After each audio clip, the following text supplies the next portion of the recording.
Так, еще одна интересная тема. Постукивание гидрокомпенсаторов в головке блока. Значит, в обычном состоянии гидрокомпенсатор должен отрабатывать примерно зараза.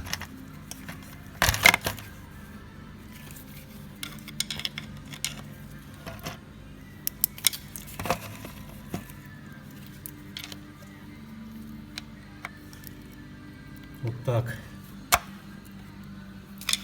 То есть он должен быть упругим.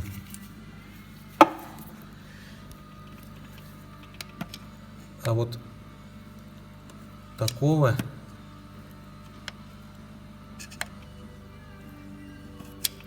быть не должно.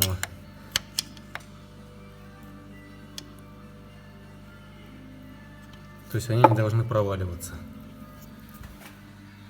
Вот так вот.